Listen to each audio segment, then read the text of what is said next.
Hello everyone and welcome to Creature Archives. This episode we have a monumental task on our hands. A mysterious organization has engineered a nightmarish creature bent on death and destruction, the Indominus 2.0. Somehow, it has started mass producing on its own, spreading across the islands of Isla Nublar and Isla Sorna, just off the coast of Costa Rica. Right now they are isolated to the islands, but a series of strange diseases seem to be mutating and spreading across the islands with them. These diseases are quickly crossing the species barrier, infecting mammals, reptiles, and birds alike. Our only hope is to create a hybrid capable of eliminating the amassing army of Indominuses and the infected creatures across the islands. Not only do we need to kill them all, but we need to destroy all of the diseases at its source before it can make it off the island, potentially leading to a global pandemic. Time is of the essence, so we must create a hybrid not only capable of killing the army of Indominuses, but it must also be able to reproduce rapidly and have an urge to constantly expand across the islands and kill anything it comes across. This will be no easy feat, but I believe nature has given us all of the tools we need to succeed. Before we get into creating a hybrid capable of taking on this threat, we need to understand exactly what we're up against. This isn't just any hybrid we are facing, it is a walking extinction event. The Indominus 2 is an apex predator, a genetic Frankenstein built from some of the most dangerous creatures to ever exist. Let's break it down. The biggest contributor to its DNA comes from the Tyrannosaurus rex. This provides its raw strength, durability, and an earth-shattering bite force exceeding 12,000 pounds per square inch. This allows it to crush bone effortlessly, making escape from its jaws nearly impossible. Velociraptor genome enhances its intelligence, problem-solving abilities, and pack instincts. Raptors were among the smartest dinosaurs, capable of coordinated hunting strategies. The Indominus 2 doesn't just act on instinct, it can think, plan, and adapt to new threats on the fly. It also inherits their speed, making it slightly faster than its massive frame would otherwise allow. The next genome comes from Giganotosaurus, granting it sheer size, reaching 55 feet in length, 22 feet in height, and weighing around 10 tons. Unlike T-Rex, Giganotosaurus was built for taking down massive prey with powerful slashing bites, giving the Indominus 2 the advantage of both a powerful bite and brutal cutting efficiency. Cuttlefish DNA grants the Indominus advanced chromatophores in its skin, giving it active camouflage. Unlike the basic color changing of chameleons, this ability allows it to blend into its environment instantly, rendering it nearly invisible at will, perfect for ambush attacks. Pit Viper grants it infrared vision. While many creatures rely on sight or smell, the Indominus can detect heat signatures in total darkness. This makes hiding from it almost impossible, no matter how well a target blends into its surroundings. Their body heat will give them away. Chimpanzee DNA was added to enhance its agility and dexterity in its limbs. While dinosaurs had relatively stiff, straight limbs, chimpanzees have flexible, muscular arms with an incredible range of motion. This means Indominus 2 doesn't just have powerful legs for running, it has near primate-like arm movement, making it incredibly dangerous in close combat. It can grab, grapple, and even manipulate its environment in ways no normal dinosaur could. Saurophagonex genome was added to enhance its claws. Saurophagonex was one of the largest Jurassic predators, known for its enormous slashing talons. Combined with the Indominus' size and dexterous limbs, these claws become devastating weapons, capable of gutting even armored prey. African dwarf crocodile DNA makes it even harder to kill. This small but heavily armored crocodilian has thick, reinforced scales resistant to bites and scratches. The Indominus 2 takes this a step further. Its entire body is covered in these osteoderms, making it highly resistant to conventional attacks. This, combined with its powerful swimming tail, gives it an unexpected advantage should a fight come to aquatic combat. In addition to this, crocodiles also possess natural resistance to various venoms, such as hemotoxins and cytotoxins. But the real nightmare in this hybrid comes from an unexpected place, the northern short-tailed shrew. This tiny mammal contributes a couple of traits. First off, these shrews have the unique ability to infuse iron into their teeth, allowing them to never dull or break. When combined with the bite force of a T-Rex, this creates an unparalleled destructive bite.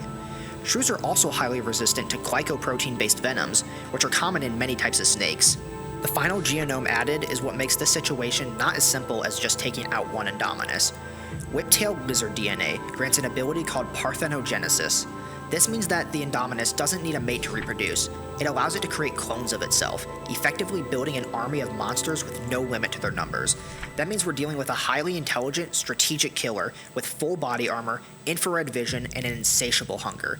It's not just a predator, it's a disease vector, a biological weapon, and a self-replicating nightmare.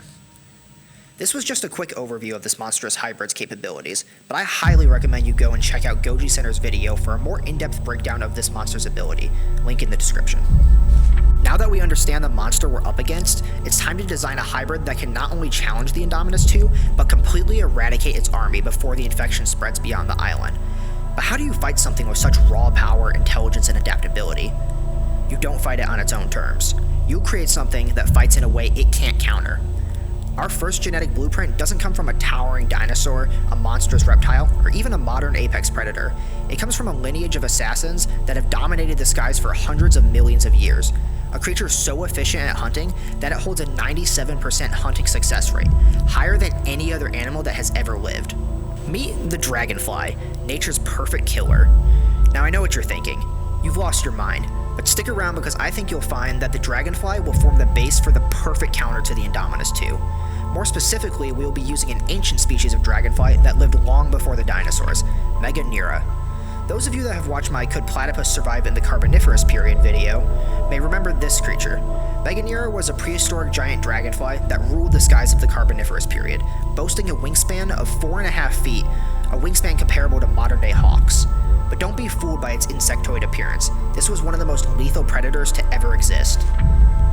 Unlike birds or bats, which rely on up and down wing beats, Meganeura use independent wing control, allowing it to hover, strafe, and instantly change directions mid-flight. This means our hybrid will have unparalleled maneuverability, able to outmaneuver anything in the air, including the Indominus' snapping jaws and sweeping claws. Meganeura didn't just hunt, it calculated. With compound eyes containing thousands of lenses, it had nearly 360-degree vision and could detect even the slightest movement. This means no camouflage can fool it. The Indominus' camouflage won't help. A Meganeura-based hybrid doesn't just see colors, it detects motion in a way no vertebrate predator can. Even the subtlest shifts in light and shadow will give away the Indominus' location. Even if our hybrid couldn't detect a camouflaged Indominus sneaking up on it, as soon as the Indominus attempted to strike our creature, it would quickly dodge out of the way thanks to its near instantaneous reflexes. In modern day dragonflies, scientists have observed reaction speeds up to 50 milliseconds, more than 5 times faster than the average human. For comparison, at best the Indom 2 would have reflexes as good as a velociraptor, which we could at best scale to that of a modern day bird of prey, which is around 100 to 120 milliseconds. This means our hybrid would be at least twice as fast, if not likely faster, since the primary DNA in the Indominus 2 consists of large predators like T-Rex and Giganotosaurus. Don't get me wrong, these predators wouldn't be slouches in terms of reaction speed, but they would certainly be a far cry from the lightning-fast reflexes of a dragonfly. Given all of this, our hybrid will be able to dodge attacks with ease. Even if Indominus lunges with its massive jaws or slashes with its Saurophagonix claws, our hybrid will react and reposition before it even completes a strike. However, there is a major challenge when using a large insect as the base for a modern-day hybrid. Giant insects don't exist today for a reason.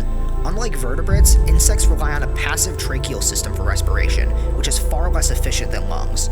This system functioned well in the oxygen-rich Carboniferous atmosphere, where there was an oxygen of 35% compared to today's 21%, but in modern conditions, a full-size Meganeura would suffocate before it could even take flight.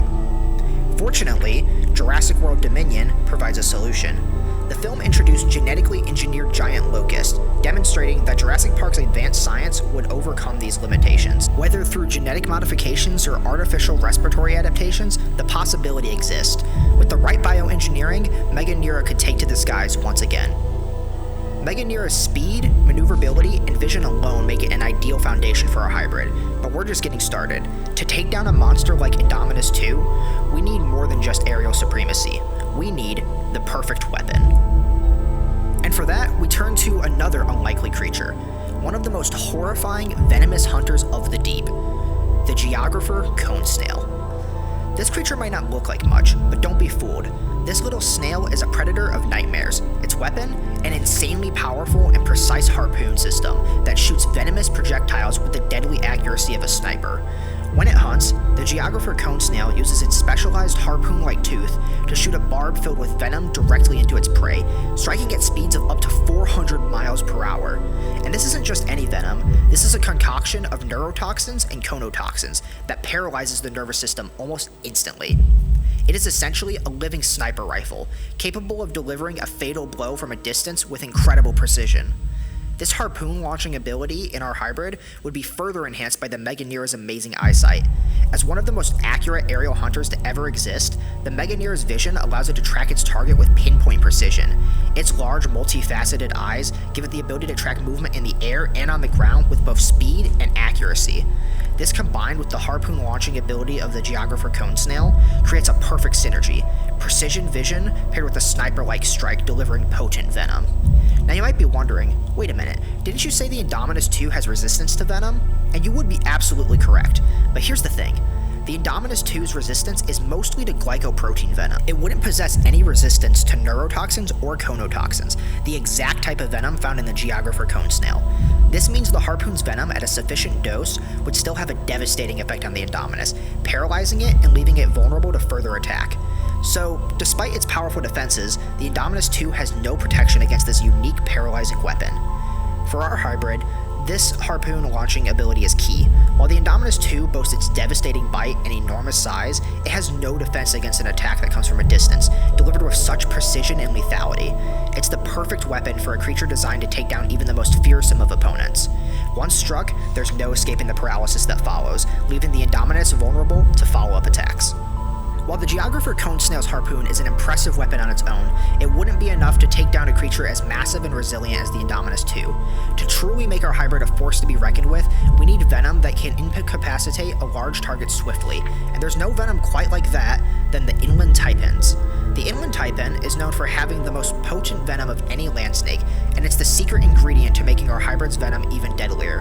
When it strikes, the venom quickly disrupts the prey's vital organ functions, shutting them down with terrifying speed. Here's how it works. Much like the cone snail, the inland taipan's venom is primarily a neurotoxin that attacks the nervous system.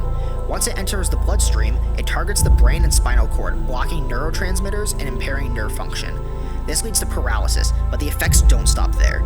The venom also interferes with the function of the heart and lungs, causing rapid organ failure. The result is total paralysis, asphyxiation, and finally, death. Inland taipan's DNA will also allow us to add more efficient venom glands into our hybrid, allowing it to produce and store more venom, which in turn will allow it to have more harpoons stocked with venom ready to fire. While the geographer cone snail's venom works to incapacitate the prey immediately after a hit, the inland taipan's potency ensures that every shot from the harpoon is even more effective, leading to certain death with a high enough dosage. Now you may be rightfully wondering, but wouldn't a large creature like the 11-ton Indominus Rex need an absurd amount of venom to affect it? And while you would be right that it would require far more than it would for a human, that's why the inland taipan is such a crucial part of this hybrid. The lethal dose 50 for inland taipan venom is 0.025 milligrams per kilogram. Given the Indominus Rex 2's estimated weight of 10,000 kilograms, the lethal dose required to kill 50% of Indominuses would be 250 milligrams. With each harpoon delivering an estimated 500 milligrams of venom, just 1 or 2 harpoons would be more than enough to kill even the most robust Indominus. Now, while the harpoon launching system we've developed is undeniably powerful, there's a significant problem we need to address: the durability of the harpoons. Right now, the calcium carbonate-based harpoons we are using lack the necessary strength to effectively puncture the crocodilian reinforced hide of a creature like the Indominus Rex 2. Even though they can be fired at incredibly high speeds, they simply don't have the material toughness required to ensure a deep enough strike to effectively deliver a venom. Much like the rest of our genomes, our answer comes from an unexpected place: the limpet. This small, unassuming marine creature has one of the most impressive natural tools in the animal kingdom: its teeth. The limpet's teeth is the hardest known biological material, and it plays a key role in our hybrid's harpoon design. The limpet's tooth is made up of a material called goethite. Goethite has a hardness of 5 to 5.5 on the Mohs hardness scale, significantly tougher than calcium carbonate and even iron. By incorporating this tooth's material properties, we significantly enhance the strength of the harpoon. Now let's get into the specifics. Scaling up the harpoons to the size of our hybrid, the harpoons would be roughly 4 inches in length, and between 0.08 to 0.2 inches in diameter, each capable of carrying up to 500 milligrams of our hybrid's venom. Thanks to the goethite-enhanced harpoons, these harpoons are tough enough to penetrate even the most resilient hides. Now, originally I mentioned that these harpoons could travel at speeds of up to a crazy 400 miles per hour when fired underwater.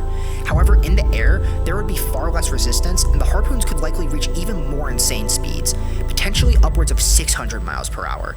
At this new speed, these harpoons would achieve an incredible kinetic energy of 1800 joules. With the goethite enhanced tips, and when fired at 600 miles per hour, they could penetrate up to 22 inches into the Indominus's hide, allowing it to inject venom directly into the Indominus's vital organs. So, thanks to the limpet's incredible tooth material, the harpoons are now far more durable and lethal, ensuring that they can pierce through even the toughest defenses and hit where it counts. At this point, I am confident that our hybrid could, more often than not, win in a 1v1 versus an Indominus 2, but we still have two major problems. First of all, this won't necessarily always be a 1v1. The Indominus 2's ability to self-replicate via parthenogenesis means there will be much more than one, and Velociraptor and chimpanzee DNA means it is likely they will be hunting in packs. In addition to this, we still have the issues of the diseases they are carrying. To solve both of these problems, there is one more creature that is the perfect final piece to complete our hybrid. For this final piece, we turn to one of the most relentless and organized creatures on the planet, the fire ant. While our hybrid is already deadly, the fire ant contributes two crucial enhancements: the introduction of antimicrobial peptides and a complex social structure. Antimicrobial peptides are potent compounds found in the fire ant's venom and body that help fight off any harmful diseases they come across. And when added to our hybrid's venom, it will allow the very venom that is killing the Indominus to also neutralize any harmful bacteria or viruses it might be carrying. But venom and disease control aren't the only things the fire ants bring to the table. Fire ants are known for their unparalleled aggression and their ability to work as a highly coordinated colony. This hive mind mentality is genetically integrated into our hybrid, giving it an innate drive to work together to expand and fight with its colony. Instead of acting as a solitary predator, the hybrid will instinctively know how to approach threats like a group of fire ants would, cooperating and targeting everything in their path. This swarm-like behavior will give our hybrid the drive to expand across the island, viciously defending its new territory. The aggressive nature inherited from the fire ant ensures that the hybrid won't hesitate to pursue and kill any creature it sees, no matter the size. This level of coordination and aggression makes the hybrid a potent force for the Indominus 2 to face, while also serving as an ecosystem purifier, actively eradicating any diseased creatures and pathogens from the environment. With the fire ant's influence, the hybrid becomes not only a powerful opponent, but a tactical and highly effective tool for ensuring that no disease survives in its wake. Now, let's meet the hybrid you've all been waiting for. Introducing Neurotoxita Thanatos, the neurotoxic archer of death, or as I have dubbed it, Apollyon. Apollyon is a small, agile hybrid designed with one goal in mind: to deliver a lethal strike with precision and efficiency. At 0.6 meters in length, a wingspan of 1.35 meters, and a weight of 1.5 pounds, this hybrid may seem unassuming at first glance, but it packs a deadly punch that hits far, far above its weight class. Equipped with venomous harpoons capable of firing from the radula that extend from its mouth, Apollyon can strike from a distance, injecting a powerful blend of neurotoxins and conotoxins that ensure quick paralyzation and total organ failure not long after. Each harpoon delivers 500 milligrams of venom, consisting of a custom cocktail of inland taipan venom, cone snail venom, and fire ant venom. This lethal combination ensures that once an enemy is struck, escape is impossible. Apollyon, like fire ants, operates as a eusocial species with a complex hierarchy. But given the hybrid's aquatic influences, its social structure and reproductive cycle operate a bit differently. Apollyon colonies are made up of a queen, workers, soldiers, and nymphs, all working together to sustain the swarm. The queen lays her eggs in water similar to modern-day dragonflies, laying between 100 and 300 eggs per day. From egg to adulthood, it would take between 20 and 30 days for a given Apollyon to reach adulthood in the wild. The adult Apollyons live in the trees above the water, their venomous harpoons poised to strike any threat to their young. Apollyons would likely make their home nest in forested wetlands and still bodies of water, though they would travel miles in search of food to kill and bring back to their nest, tearing off chunks of flesh with their serrated jaws. Apollyon's life cycle is modeled after that of dragonflies, a species known for their aquatic beginnings. The nymphs start their lives in the water, where they are carnivorous and fiercely territorial. They hunt smaller prey, including insects, amphibians, and fish, using their agile aquatic bodies to ambush and subdue their meals. These nymphs would also be equipped with venomous stingers that they would use to subdue their prey, though they do not fully develop their harpoon systems until adulthood. As they grow, they molt several times, shedding their exoskeletons as they mature. Much like dragonfly nymphs, the Apollyon nymphs undergo a final metamorphosis, crawling out of the water to undergo the transition to their adult form. The adults emerge from the water with fully developed wings and harpoon systems, ready to take to the air and hunt. The nymphs, once confined to the water, now become airborne hunters, using their speed, precision, and venomous harpoons to strike from above. This life cycle offers Apollyon an incredible level of versatility. Not only are they adapted for aquatic hunting, but they can also hunt from the air, eliminating threats both in and out of the water.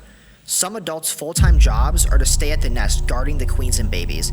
The adults kill large predators, fish, frogs, and anything else that would threaten the queen's eggs or baby nymphs.